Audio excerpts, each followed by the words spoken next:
Un cordial saludo a todos los amigos de Investigando la Historia. Soy Carla Díaz, estoy en compañía de José Dredd, que no es primera vez que está en este canal, ya nos ha apoyado en otras ocasiones y yo quería aprender personalmente respecto a los concilios.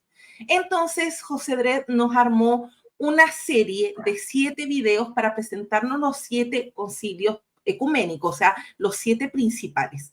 Entonces, en este día, acá lo tenemos, en Investigando la Historia, para hablar del primer concilio, el concilio de Nicea, del año 325. José, ¿cómo estás? Estoy muy bien. Primero que gracias por la invitación, es un honor estar en tu canal. Primero por la talla intelectual de los invitados que traes y por tenerme en cuenta.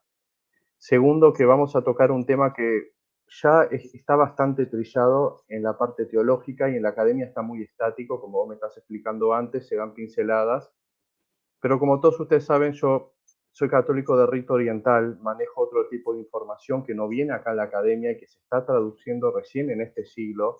Entonces el objetivo de esto es que a los resultados que hoy sabemos o la configuración que tenemos de la historia al pasado, agregar un poco más de información nueva, ¿tá? Información fresca para ver si así cambia la percepción de la realidad.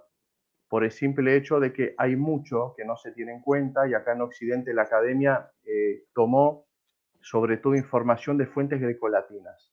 No tomó fuentes egipcias, no tomó fuentes siríacas, no tomó fuentes persas. Entonces vemos que el asunto no está cerrado, no está concluido y hay que reventar una serie de paradigmas que aún no solo autoridades académicos, sino hasta religiosos manejan. ¿Por qué los 7 primeros concilios? Generalmente el paradigma que figura acá en Occidente, y también podemos incluir a los griegos, es la época de la iglesia indivisa, como se dice. Pero bueno, hubieron diálogos, hubieron guerras, hubieron diálogos, hubieron hasta acuerdos en materia teológica. Obviamente yo no voy a abordar lo teológico en sí, pero ciertas nociones hay que tenerlo porque esas posturas teológicas generan, ¿tá?, estructuras a lo que hoy más o menos serían partidos políticos y así generan movimientos históricos, guerras, desacuerdos y otro tipo de aportaciones, como por ejemplo arte, literatura. Eso estuvimos hablando con Raúl Mendoza también. Entonces digo, la cuestión es traer una bocanada de aire fresco y reformular el paradigma que hoy tenemos. Es más, en pocas palabras lo vamos a dar pelota. Pero bueno, eh, Bueno, cuando de quieran. verdad que a mí me interesaba muchísimo este tema, por eso te lo pedí encarecidamente, porque de verdad que quiero aprender sobre estos concilios ecuménicos. Es un tema que en lo personal me interesa muchísimo y pienso que no soy la única. Por eso quise traer estas cápsulas de tu parte al canal, porque creo que somos varios los que nos vamos a sentir muy interesados y satisfechos con la información que tú nos vas a entregar actualizada, que siempre es importante ir actualizándose, porque Concilio Nicea me toca pasar por los directos en TikTok, en YouTube, mucha gente que se pelea, evangélicos con católicos, hablan de los concilios, pero no hay mayor detalle, o sea, uno que otro lorito que repite lo que por aquí escucho, no. La idea es asegurarnos de fuentes académicas, información fidedigna de qué sucedió en estos concilios. Así que, José, te agradezco que estés acá y comenzamos con las diapositivas. Las voy a subir. Bárbaro. Una de las cosas que quiero decir es que voy a citar algunos detalles que a simple vista a comienzo parecerán inconexas, pero como yo digo, quiero que nos centremos sobre todo en la esfera política, ¿tá? Porque es la esfera política la que realmente marca las pautas en todo esto, ¿tá? Otra de las cosas que puedo citar, por ejemplo, ¿tá?, es que nosotros, cuando tocamos el tema del Concilio de Nicea, tocamos la esfera teológica y la formalización de lo que sea el dogma de la deidad de Cristo, ¿tá? Acá el objetivo no se va a centrar en eso en específico, sino el movimiento que hubo alrededor, ¿tá? Toda la ola que generó una cresta que terminó la deidad de Cristo y después terminó con políticas imperiales. Como todos sabemos, uno de los principales actores que siempre es mencionado y que hay muchas teorías conspirativas alrededor de él es el propio emperador Constantino, ¿tá? Como sabemos, el momento político estaba muy convulso, se venía de la época desde Diocleciano. Podemos ver en el cuadro las diferentes formas de gobierno, ¿tá?, o cómo el poder se juntaba y al mismo tiempo se disociaba.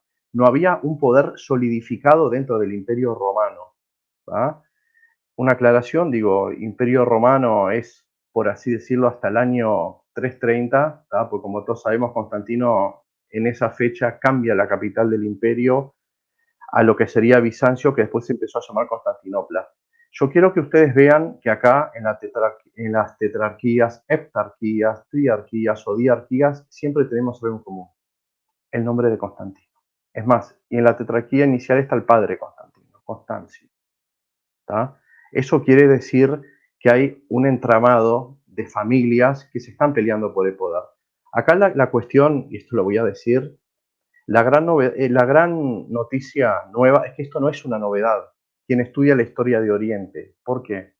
Por el simple hecho de que previamente al concilio de Nicea y a la conversión, entre comillas, de Constantino, y eso es algo que es muy debatible desde el punto de vista histórico, ¿tá? Nosotros tenemos reyes previos a él que tomaron política de tolerancia en pos del cristianismo. Por ejemplo, en el año 301 tenemos al rey de Armenia.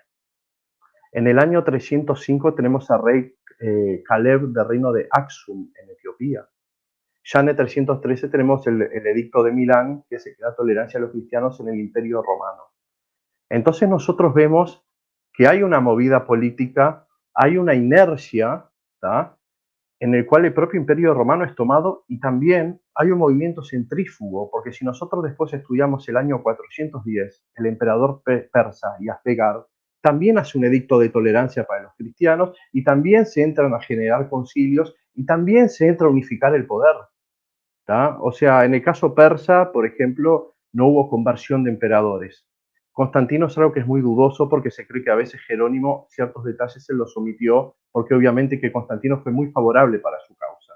Entonces estamos hablando en un terreno que no tenemos absolutos, pero sí tenemos muchos entramados que se van tejiendo alrededor de eso. ¿Ah?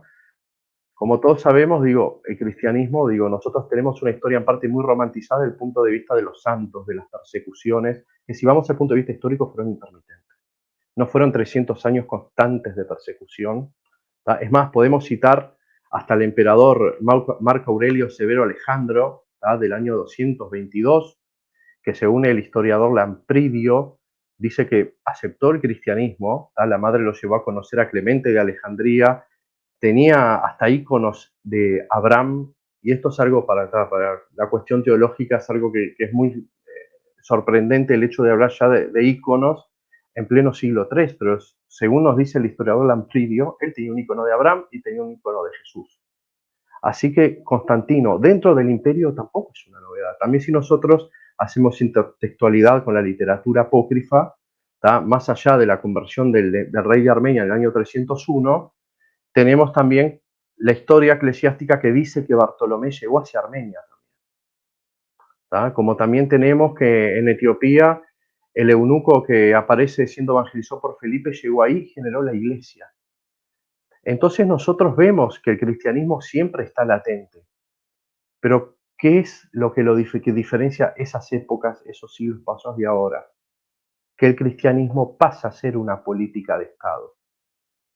¿Tá? Hay que ver que a nivel moral el cristianismo y a nivel teológico marca ciertas diferencias, sobre todo con la cuestión del monoteísmo y sobre todo con el hecho de no acoplarse 100% con las políticas de Estado por el simple hecho de que en el caso del cristianismo no compartía un panteón con los dioses, no se arrodillaban al emperador ni rendían sacrificios en épocas en las cuales estaban obligados a darles un tributo. Entonces nosotros vemos que el cristianismo ya entra a ser un problema, ¿tá? Pero como yo les digo, no se centren solo en el Imperio Romano, el problema ya existía en otros lados, ¿tá? Fueron políticas, estamos hablando de un juego geopolítico, ¿tá? Nosotros vemos que también el cristianismo es una religión evangelizadora, como vemos en Mateo 28-19, la Gran Comisión, independientemente si Mateo lo escribió o no.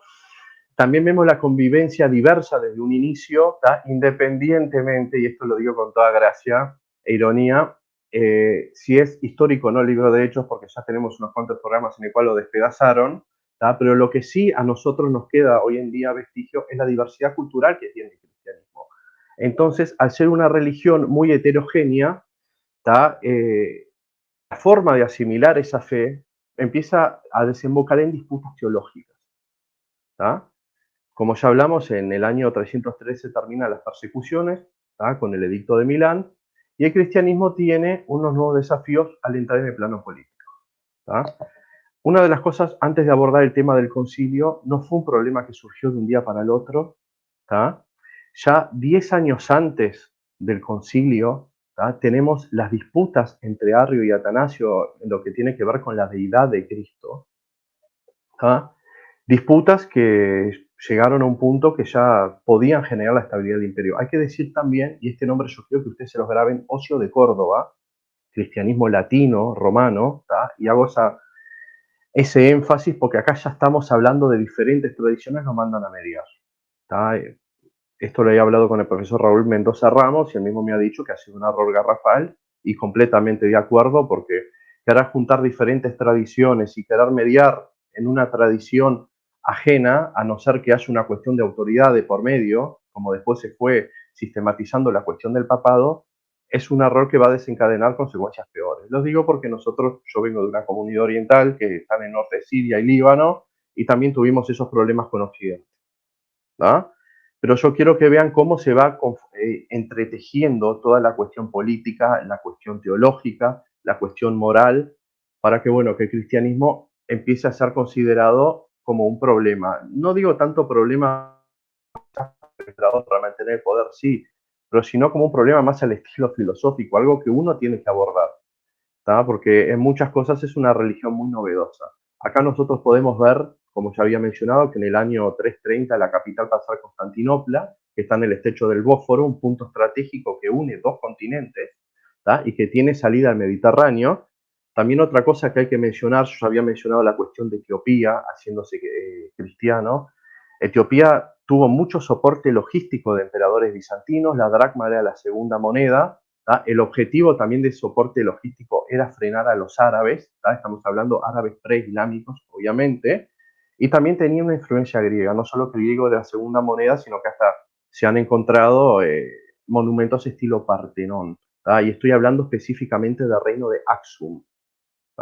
Eso quiero decirlo porque también el tener una religión común genera ciertos puentes para después, a nivel político, seguir confabulando sus propios intereses. También tenemos el hecho de ya tener la capital en un lugar que linda con dos continentes y Asia y tener el reino armenio que ya se había convertido, también genera ciertas facilidades a nivel logístico y estratégico. Y como yo les dije, también en el año 410 se va a dar la cuestión del edicto de tolerancia del emperador Yazdegerd en el imperio persa, o sea, el imperio sasánida, y justo el emperador de aquel tiempo, se lo voy a dejar para otra tertulia, manda al obispo de Martirópolis para reconfigurar toda la parte litúrgica y unificar todo lo que sería la liturgia oriental, porque también la liturgia se ha usado como método de dominación a lo largo de muchos siglos. Es más, el rito mío, el maronita, fue el que más sufrió la latinización al punto de que casi no destruyen las propias raíces.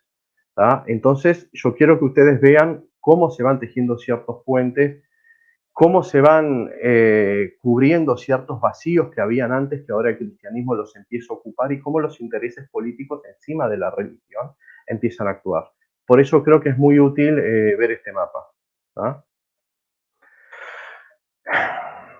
Cuando ya nos acercamos a la cuestión del concilio, hay una cosa que tenemos que decir, que aún dentro de la propia ortodoxia había bandos conforme a interpretaciones teológicas. Acá está la cuestión de la importancia de estudiar la teología para entender más o menos cómo es el escenario histórico. Obviamente no voy a profundizar en teología, pero sí lo que se hace es que toda la cuestión teológica va pasando ciertas síntesis, terminan en fórmulas y sobre todo en ciertas palabras que identifican a cierta postura. Por ejemplo, en el lado de la ortodoxia tenemos a Atanasio de Alejandría contra Ocio de Córdoba y Eusebio. ¿Por qué? Porque ellos, como dice acá, disputan la redacción del credo.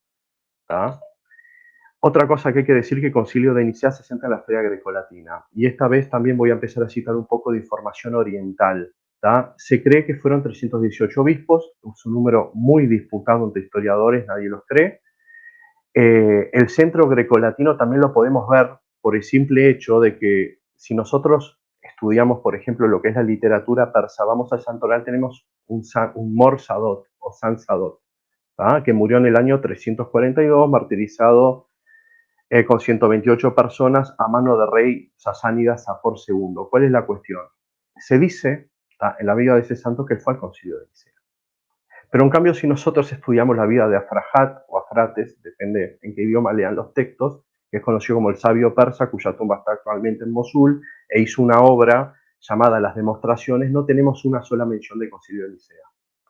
O sea, en pocas palabras, sí tiene la misma fe, cree que Jesús es Dios, que fue lo que se definió en Nicea, todo eso, pero no tenemos ninguna evidencia de que él haya estado, ni ninguna conexión, ni dependencia textual, ni nada por el estilo. Entonces, por eso, esto afirma más la cuestión de los historiadores de cuál fue el número realmente y dónde se cocinó todo. ¿Ah? Hay que ver que si nosotros después empezamos a estudiar la cuestión del concilio y empezamos a ver los cánones uno por uno, se condenan diferentes grupos heréticos. Y quiero hacer mención en el canon 8, si no me equivoco, que menciona cátaros. La palabra cátaro generalmente a veces se asocia con un grupo que vivía al sur de Francia, que seguía doctrinas gnósticas. Bueno, cátaro es una palabra que se usa para diferentes grupos, sean gnósticos, sean bogomiles, sean paulicianos, sean maniqueístas, que más o menos tenían ese mismo sistema de creencias, entonces la iglesia los calificaba por eso. Digo porque a veces entre historiadores tienden a tomar ciertas cosas como anacrónicas, pero si usted lee el canon 8 de Nicea, por ejemplo, le va a decir eso. También hay una regulación en la vida del clero y es una cosa muy interesante si hacemos una extrapolación con la Torá. Cuando nosotros estudiamos la Torá, por ejemplo, tenemos que en la comunidad de Israel no puede entrar gente con los testículos magullados, estériles, y dan un montón de disposiciones eugenésicas para ver quién es parte y quién es no de la comunidad. Bueno, acá se hace más o menos lo mismo. También con respecto al clero, con quién se pueden juntar, con quién no, también se entra a separar, por así decir, lo masculino del femenino. Supuestamente son cuestiones de testimonio.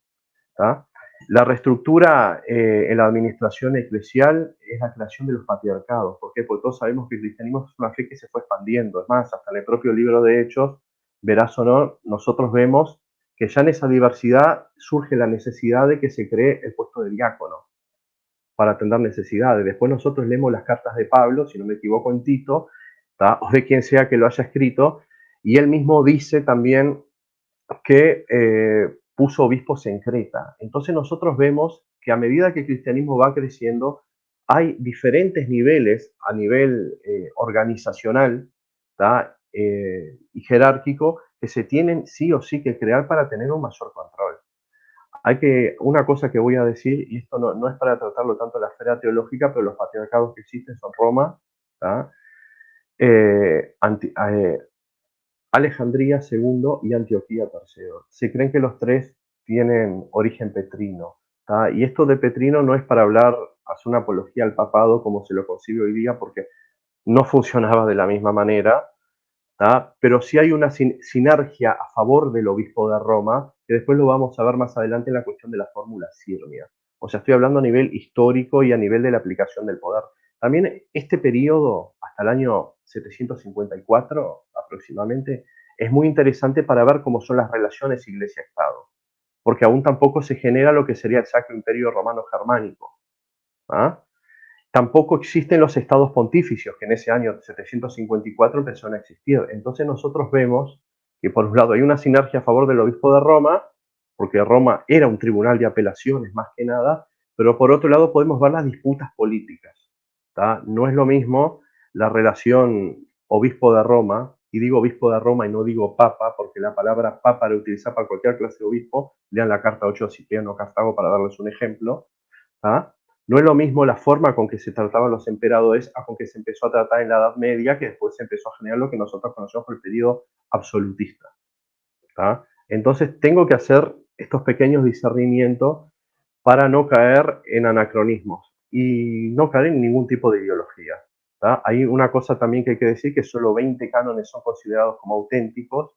Hay que ver que tampoco se manejaban los criterios de crítica textual que se manejan hoy día. Generalmente es como la compilación de los evangelios. Si realmente un apóstol escribió un pedazo y lo demás viene por parte de una escuela que va interpretando la tradición que le va llegando.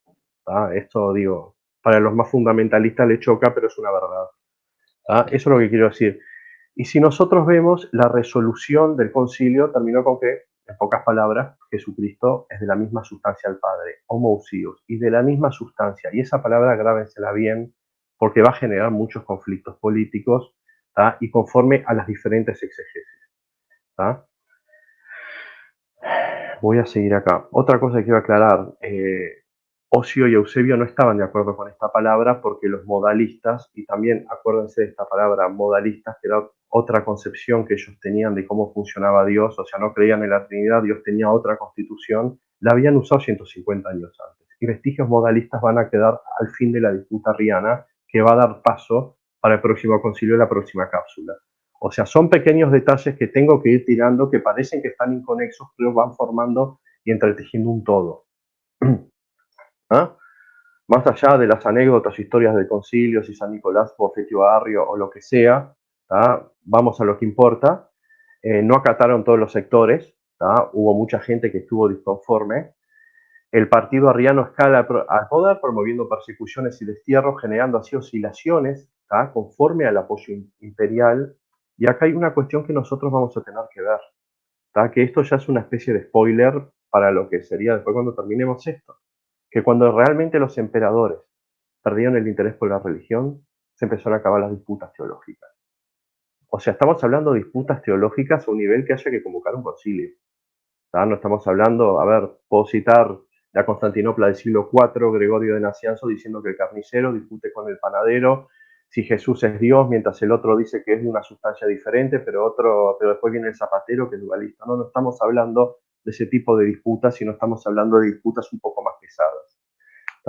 O sea, en pocas palabras, la controversia arriana se va a ir definiendo de un lado para el otro conforme a las oscilaciones que existan con el apoyo imperial. No nos olvidemos también que el Imperio Romano tenía también, por así decirlo, o sea, lo vemos más adelante, emperadores de Oriente y de Occidente. Se formaliza en el año 382 el Imperio Romano de Oriente y de Occidente, pero ya existía gente que en Occidente ocupaba lo que sería una especie de cargo de virrey. No sabría cuál es la palabra exacta para definir, pero es así. Igual eso se formaliza un poquito más adelante. Quiero tocar el tema de la fórmula Sirmia. ¿Por qué? Porque cuando el arrianismo estaba en el poder, quiso sobreponerse a toda costa, pero no lo hizo generando un gran concilio universal que contradijera a Nicea, sino que armaron dos concilios. Y es muy interesante esto que esos dos concilios que ellos arman van alineados conforme a la administración política de aquel tiempo, con dos personas siendo emperadores por sí mismos. Entonces generan uno en Oriente y otra en Occidente. ¿tá? Hay una cosa que, esto sí hay que mencionar, la fórmula Sirmia, que Sirmia es una ciudad que queda en Hungría. ¿tá? Y fue ahí donde vino el emperador a hablar con el Papa Liberio, porque el emperador era arriano, para que firme tres manifiestos. Esos tres manifiestos supuestamente negarían la fe. ¿tá? El primer manifiesto sacaba la palabra homoousios del credo. Los otros dos manifiestos son negaciones explícitas de la deidad de Cristo. El Papa cede en el primero, pero no cede en los otros dos.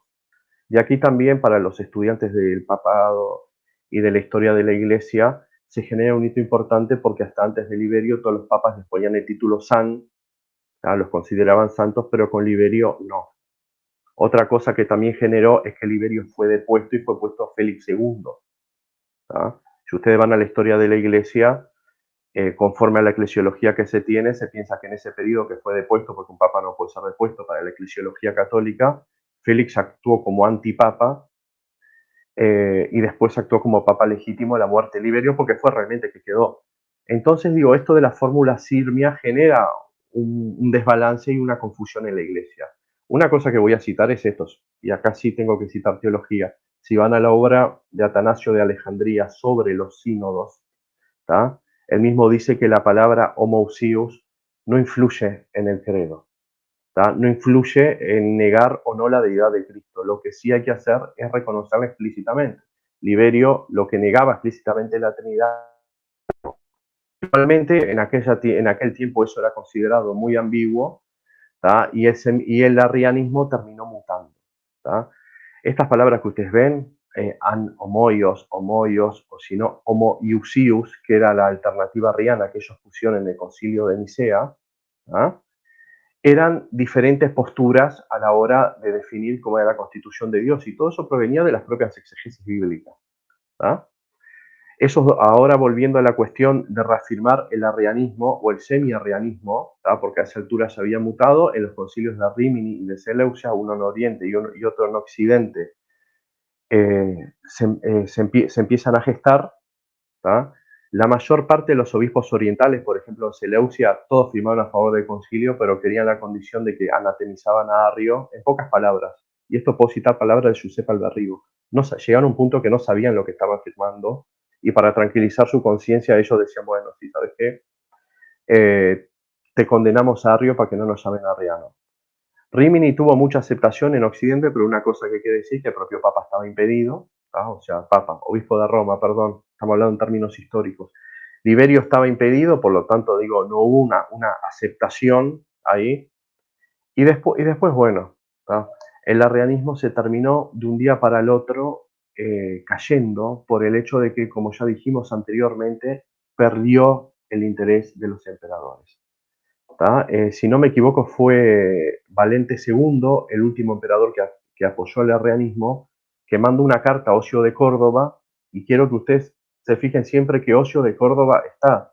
¿Por qué? Porque él era delegado de Roma, también tenía trato político, tenía contactos, entonces él es el que se encarga de contestar en una de sus cartas diciendo que el papel del emperador no es meterse en disputas teológicas, sino el ser el protector de la Iglesia. Acá nosotros también vemos cómo se amalgama el poder político y religioso, que funcionan, que son dos esferas diferentes, eso generalmente les va a decir cualquier persona creyente de una perspectiva teológica, pero si nosotros vemos la práctica, funcionan en conjunto. Voy a dar ciertos detalles para que tengan en cuenta. El emperador tenía ese título, protector de la iglesia, el emperador comulgaba con los sacerdotes, el emperador podía predicar, el emperador convocaba y presidía concilios. El concilio de Nicea, como ya hablamos, fue presidido por Constantino. Constantino a la octava sesión más o menos se fue, porque él lo que esperaba que el problema se resolviera rapidísimo, cosa que no pasó. El fallo que se dio de Nicea fue el fallo, por así decirlo, tradicional. Si usted lee Justino Mártir, Atenágoras, Tertuliano, Orígenes y toda la patrística anterior, ellos sí creían desde una perspectiva ontológica que Jesús era igual a Dios, o sea, se siguió una tradición, pero lo que generó esto es que en esa amalgama de poder político y religioso se creyó que se iba a solucionar el conflicto de manera simple. No se dio. Cuando los emperadores realmente quitaron el apoyo a la religión cristiana, en aquel tiempo se cayó todo. Y después, con Graciano, con el obispo de Roma Dámaso y con Ocio de Córdoba también, se empezaron a generar políticas para tratar de la postura vencedora, que sería el homoousios, llegase a todo el imperio y así uniformizar todo. ¿no? Generalmente es más o menos así la historia del Concilio de Nicea, con sus oscilaciones de poder, con sus intereses políticos, con su esfera grecolatina. O sea, pasó lo mismo que pasa más adelante con la cuestión de la década de hierro del papado. Generalmente son familias o pequeños grupos que vienen a influir y mucha gente cae en pos de eso. Respecto a Constantino, es un tema también que es muy difícil de hablar porque, como había dicho Jerónimo, algunas cosas omite. La Iglesia Ortodoxa lo considera como santo, pero también está la cuestión del famoso obispo que es el que lo bautiza, Eusebio de Nicomendia, el cual se creía que era arriano. Eusebio de Nicomendia, digo, el consenso académico que más o menos se llega es que, más allá de que sea arriano o no, es una persona que estuvo oscilando de aquí para allá constantemente, por una cuestión de intereses. Desde el punto de vista religioso van a decir que una persona muy carnal y una persona mundana que no estaba preparada para ejercer el cargo que ejerció. Igualmente, si la Iglesia Ortodoxa lo considera santo, porque ellos hasta han tenido mártires por la fe nicena y hasta hoy día rezan el credo de Nicea, porque no, en Occidente tuvo ciertas modificaciones.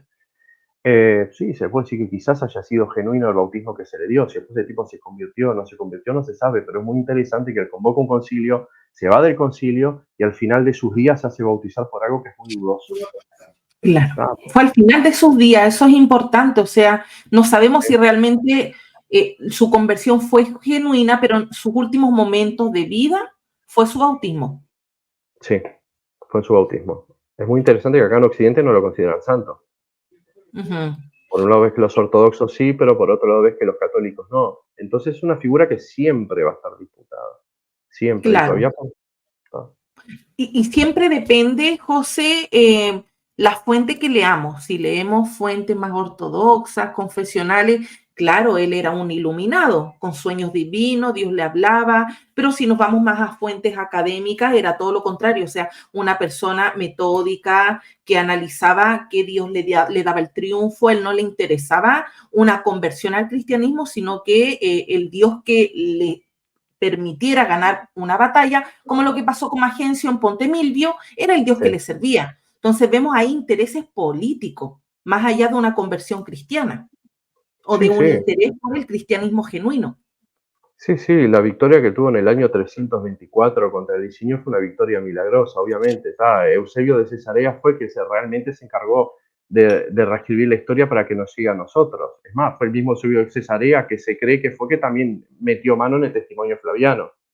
O ponete a leer el obispo árabe Agapio, de Hierápolis del siglo X, y no lo tiene. Y generalmente ese tipo de interpolaciones históricas se encuentran en manuscritos hechos en Siria. Entonces nosotros vemos que es una época que la teología se empieza a desarrollar, no eran simples apologías contra tal o cual hereje, ¿tá? Y al mismo tiempo la historia se empieza a reescribir. O sea, no estoy diciendo que todo lo que haya escrito está mal, pero lo escribieron seres humanos, tienen sesgo. El objetivo de esto es por lo menos salirnos de esa esfera, no solo de lo confesional, sino de lo académico que parece que está estancado, y empezar a poner los nuevos descubrimientos, por ejemplo, de la literatura persa.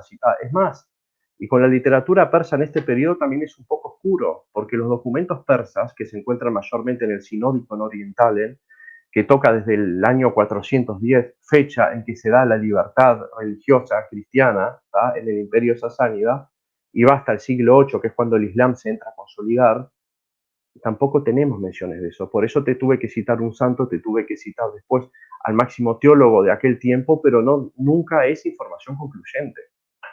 Entonces, igualmente, vamos a seguir con eso, pero creo que ahora por lo menos tenemos una visión más sólida. Si quieren estudiar documentos persas a nivel académico, les recomiendo a Sebastián Brock.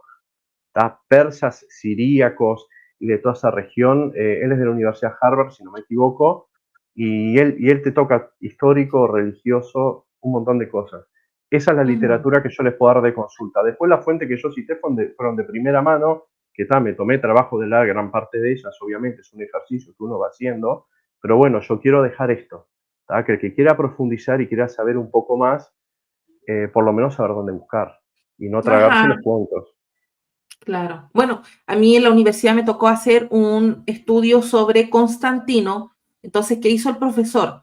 Entregarnos la fuente de Eusebio y de Lactancio y luego contrarrestarla con fuentes académicas, Lot, Bravo, Gibbon, para que pudiésemos ir analizando y notar la diferencia entre una fuente totalmente confesional que quiere dejar a Constantino como un ser iluminado y mega cristiano, y las otras fuentes que analizan Constantino como un emperador, realizando sus buenas jugadas.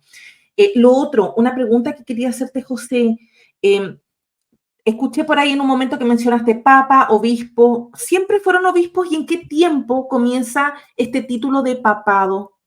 Mira, como te digo, si vas a la iglesia de Roma, ¿tá? Y como te dije, este tiempo está muy bueno porque todavía no existían los estados pontificios, porque es un estado pontificio, es una región en la cual el Papa no solo gobierna a nivel canónico y religioso, sino a nivel político, como hoy es el día que el Vaticano, que todos sabemos que vino con Mussolini.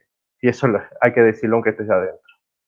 ¿Tá? Lo que yo quiero decir es que, por ejemplo, en el año 324, formalmente, y eso lo pueden ver, 344, canon 3 del Concilio de Sárdica, se instaura la sede romana como un tribunal de apelaciones. Igualmente ya se hacía antes, en el siglo III, ustedes leen las cartas, por ejemplo, de Cipriano de Cartago, y cuando hubo la controversia con los novacianos, se apelaba para Roma también. Nosotros, por ejemplo, si vamos, y esto lo voy a ver más adelante también, si vamos al año 450, el propio Teodoreto de Ciro, que era siríaco, tiene que apelar al Papa porque lo habían excomulgado los griegos y como él era de tradición siria, y acá vemos también la diversidad cultural del cristianismo y cómo no se entiende entre ellos, tuvo que ir a apelar a un romano, que fue o sea, por medio del presbítero Renato, fue a San León Magno y ahí, bueno, para que le levantaran la excomunión. Entonces, como digo, hay una sinergia a favor de lo que hoy en día conocemos por papa. Sí, el poder no se aplicaba de manera activa, como pasó hoy día, que te manda una carta, una encíclica que tenés que ejecutar, sino de manera pasiva, como a nivel naval se llama comando por negación. Vos tenés la flota con ciertas instrucciones, pero el comandante en un momento específico toca un punto, pero no está por arriba, ¿tá? A nivel activo. Eso es lo que quiero decir. La cuestión de cuándo el obispo de Roma se empezó a llamar papa, por lo que tengo entendido, es por el siglo VI. Claro, Te soy honesto, si me preguntás citame un documento, no sabría qué citarte, porque yo te fui a las fuentes primeras. claro, ¿Ah? pero Es más, siglo VI estamos bien lejos de que, por ejemplo, Pedro sea el primer papa, que es lo que la mayoría cree. sí, la cuestión de Pedro, digo, es la influencia que podía tener sobre otros apóstoles, ¿no? Digo, si vos querés decir que es un papa en el sentido moderno, que él estaba constantemente escribiendo y dando instrucciones, no es así. ¿Tá? Él da instrucciones a ciertos lugares y todavía la jurisdicción de él, por una cuestión administrativa, es a la gente que es judía en diferentes regiones. Por Ujú. eso se dice que es de la circuncisión. Igualmente vos ves, por ejemplo, el material paulino o de quien sea, porque parece que son como hay 7 capas redaccionales cuando estudias Corintios y vos tenés siempre el eco de Pedro detrás de Pablo. Y Pablo a veces trata de colgarse de la figura de Pedro. ¿Hay una sinergia? Sí, pero no en el sentido como lo ves Ujú, actualmente nunca. Eso es lo ujú. que quiero. Es más, el mismo Pedro, si vos ves, o quien sea, por la segunda carta Pedro también, estamos en un foro no confesional, puedo hablar tranquilo. Vos ves que también supuestamente apoya a Pablo en la cuestión del material que él mismo va elaborando.